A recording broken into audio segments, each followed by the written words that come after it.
লাগবে না, ধন্যবাদ। আমাদের সবার জন্য ফ্রি চিকিৎসা আছে। আপনাদের দেশের মতো অর্থকড়ি লাগে না। মার্কিন প্রেসিডেন্ট ডোনাল্ড ট্রাম্পকে এভাবেই জবাব দিলেন গ্রিনল্যান্ডের প্রধানমন্ত্রী জেন্স ফ্রেডেরিক নিয়েলসেন।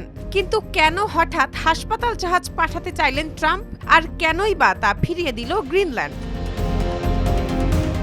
ঘটনার শুরু ট্রাম্পের নিজের সোশ্যাল মিডিয়া প্ল্যাটফর্ম ট্রুথ সোশ্যালে দেওয়া একটি পোস্ট থেকে। সেখানে ট্রাম্প দাবি করেন গ্রিনল্যান্ডের মানুষ নাকি ঠিকমতো চিকিৎসা পাচ্ছে না, অনেকেই অসুস্থ।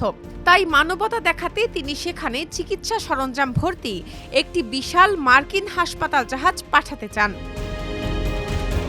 তবে ট্রাম্পের এই তথাকথিত উপহার মোটেই ভালোভাবে নেয়নি গ্রিনল্যান্ড। সামাজিক যোগাযোগ মাধ্যমে এলোমেলো মন্তব্য না করে সরাসরি কথা বলতে যুক্তরাষ্ট্রের প্রেসিডেন্ট ডোনাল্ড ট্রাম্পের প্রতি আহ্বান জানিয়েছেন গ্রিনল্যান্ডের প্রধানমন্ত্রী। ট্রাম্প বলেছিলেন গ্রিনল্যান্ডের মানুষকে স্বাস্থ্যসেবা দিতে দ্বীপ অঞ্চলটিতে তিনি একটি মার্কিন হাসপাতাল জাহাজ পাঠাচ্ছেন।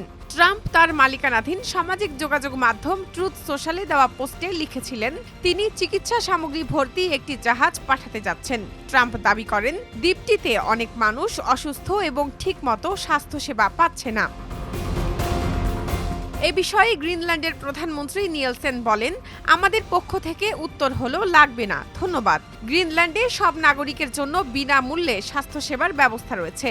নিয়েলসেন ফেসবুকে আরও লেখেন, এটা যুক্তরাষ্ট্রের মতো নয় যেখানে চিকিৎসকের কাছে যেতে অনেক অর্থকড়ি লাগে।